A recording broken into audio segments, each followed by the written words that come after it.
E o que nós vimos na cerimônia de posse? Nós vimos que subiram a rampa as pessoas mais diversas, representando os direitos humanos, o povo brasileiro.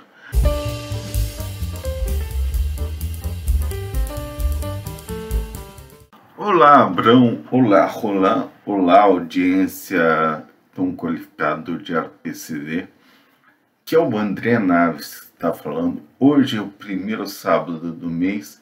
Eu gosto do ano também, é do mês, mas é do ano também. E eu queria ressaltar a importância simbólica e prática da posse do novo governo, o governo do Luiz Inácio Lula da Silva no Brasil, e os compromissos do atual governo com a própria inclusão social. Mas antes de começarmos, eu acho importante eu fazer minha autodescrição. Sou uma pessoa branca, pele clara, olhos verdes, cabelo castanho escuro, barba castanha escura ficando grisalha, uso óculos. Hoje eu tô com uma camisa polo azul marinha e atrás de mim obras de arte, livros e plantas. Também quero fazer um convite para você se inscrever no canal do Diário PCD, pesquisar, tem vários outros conteúdos relevantes, e também no meu site www.andreanaves.com e o meu canal do YouTube também. Tem muito material relevante também, interessante também. Bem, mas então, o que nós podemos falar sobre a posse? Não só o discurso, como toda a cerimônia de posse. A posse foi uma reafirmação da democracia, uma reafirmação do Estado Democrático de Direito.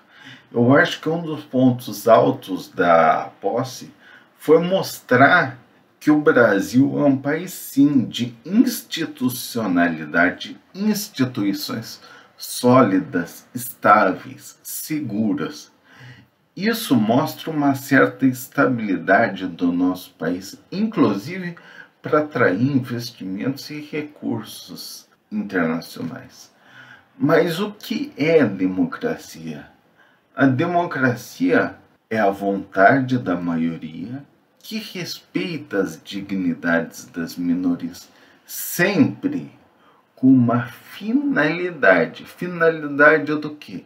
De concretização dos direitos humanos. Concretização e aprofundamento dos direitos humanos. E o que são os direitos humanos? Direitos humanos são aqueles direitos decorrentes da vida, mas vida em plenitude, não é só existência física.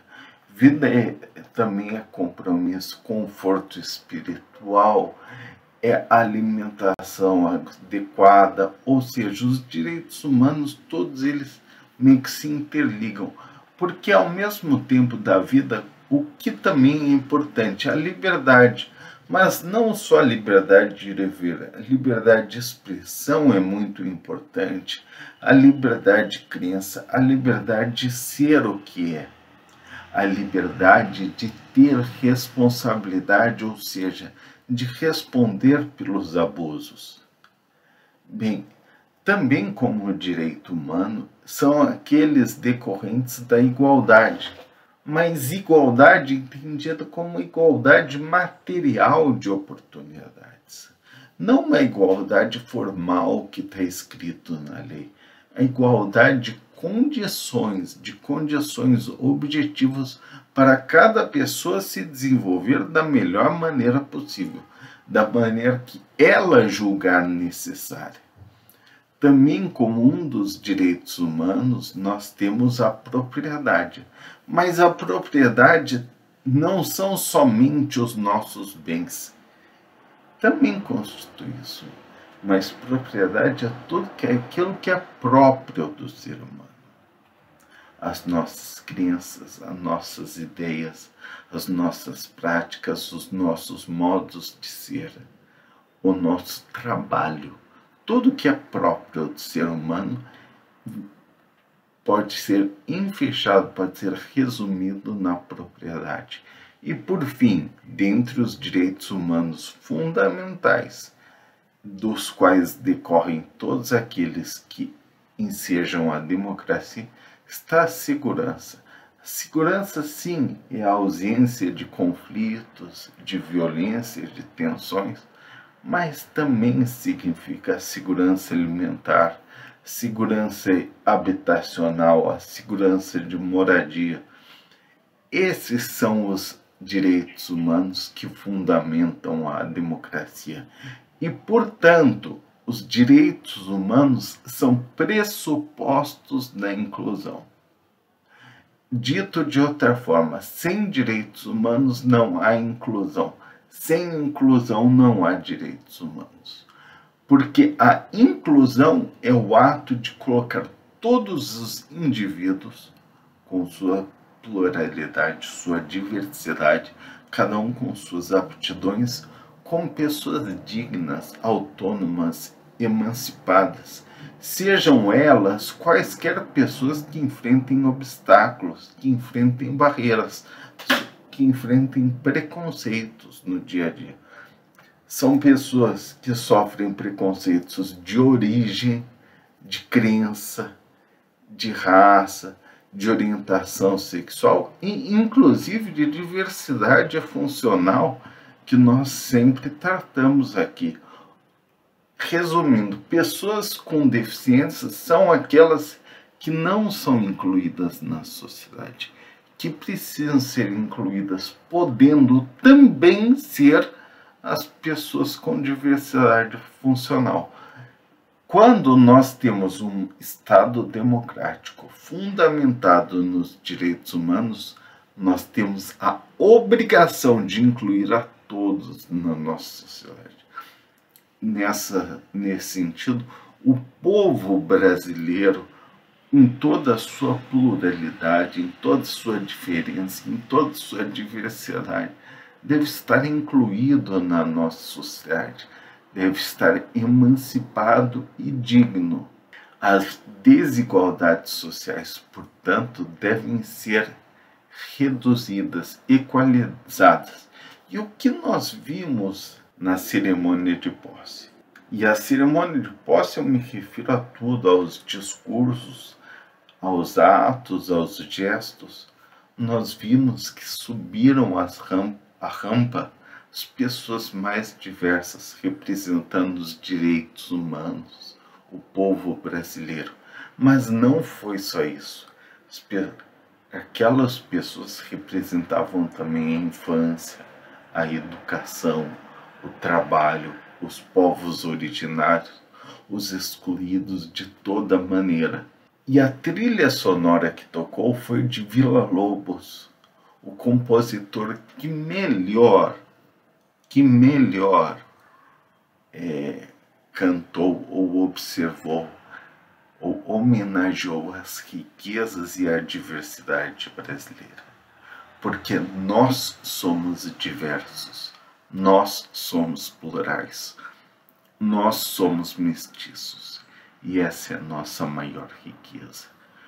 Dessa forma, com a cultura, com a música de Villa-Lobos, nós tivemos simbolicamente os direitos humanos, o povo brasileiro tomando rédea, sendo protagonistas do próprio governo, entrando junto com Lula no comando da nação brasileira. Dessa forma, o governo assumiu o compromisso de reduzir as desigualdades, de incluir pessoas diversas. E reduzindo as desigualdades, ele diminui as tensões e a conflituosidade social. Diminuindo tensões, diminuindo conflituosidade social, o país consegue atrair novos investimentos. Atraindo novos investimentos, nós conseguimos prosperar, nos desenvolver. Ou seja, a responsabilidade fiscal é determinada pela responsabilidade social. Só com redução das desigualdades nós conseguimos ter contas públicas em ordem. E isso foi plenamente demonstrado, primeiro pelo Geraldo Alckmin, tá ao lado do Lula no desfile no Rolls Royce presidencial. Estava o Lula, a Janja, o Geraldo Alckmin e a dona Lu Alckmin. Segundo, porque o Alckmin foi destacado junto com a Marina Silva para ir para o Fórum Econômico Mundial em Davos. Lembrando-se que a questão ambiental, a questão climática, a transição energética são questões chaves para a sobrevivência do mundo inteiro. Ele está mandando as duas melhores pessoas que representam isso para trazer recursos. O Lula fez uma imagem simbólica da diversidade do povo brasileiro, subindo a rampa. E com a Simone Tebet presente, inclusive nos discursos dele e no Ministério do Planejamento, ele pretende fazer uma revisão dos gastos públicos, qualificando investimentos, reduzindo desperdícios e privilégios. Dessa forma, os recursos que virão conseguirão ser canalizados para o quê? Para a redução das desigualdades, para o combate à fome, para a inclusão social. E tudo isso não foram apenas símbolos, apenas palavras ao vento, não, já começaram a se materializar. Nós podemos perceber, por exemplo, o decreto que fortaleceu a educação inclusiva, um dos primeiros decretos já feitos por Lula. Portanto, o governo atual assumiu o compromisso de construir, junto com o povo brasileiro, estruturas sociais sustentáveis, inclusivas e justas. Cabe a nós criticar e fiscalizar severamente as maneiras de condução às políticas públicas oriundas do atual governo. Muito obrigado.